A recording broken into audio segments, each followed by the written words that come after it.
अमेरिकेत green card मिळवणं बनलं कठीण.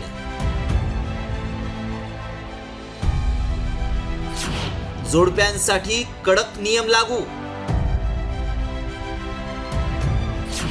खोटी माहिती देणाऱ्यांवर कारवाई होणार.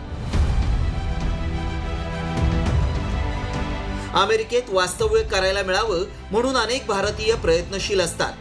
लग्नानंतर कित्येक जण ग्रीन कार्ड मिळवून तिथंच कायमस्वरूपी राहतात.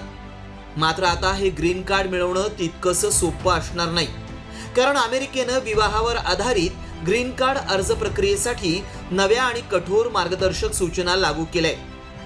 विवाहाच्या आधारे स्थायिक होण्याचा अर्ज करणाऱ्या जोडप्यांकडून आता खऱ्या संबंधांचे ठोस पुरावे सादर करणं बंधनकारक करण्यात आलंय.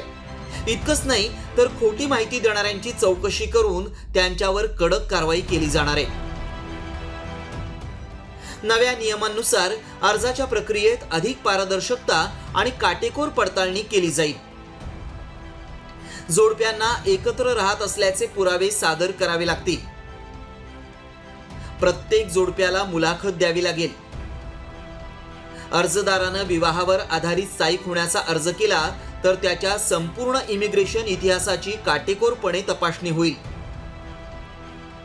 अर्जदार कायदेशीरदृष्ट्या अपात्र असल्यास त्याला निर्वासन प्रक्रियेसाठी बोलावलं जाईल. संशयास्पद जोडप्यांची कसून चौकशी होईल. चुकीची माहिती दिली असल्यास त्यांच्यावर कडक कारवाई करण्यात येईल. भारतासह इतर सर्व देशांमधल्या अर्जदारांसाठी हे नवे नियम लागू करण्यात आले. ग्रीन कार्डसाठी अमेरिकेत बोगस विवाहांचं प्रमाण वाढलंय.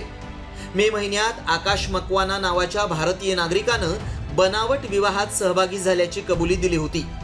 त्यानं जेवन व्हिसा ओव्हरस्टे केला आणि बनावट सहवासाचे पुरावे तसंच खोट्या कौटुंबिक अत्याचाराचे आरोप करून ग्रीन कार्ड मिळवण्याचा प्रयत्न केला होता. त्यामुळे अमेरिकन सरकारनं ग्रीन कार्डचे नियम आणखी कडक केलेत. ब्युरो रिपोर्ट, साम टीव्ही न्यूज.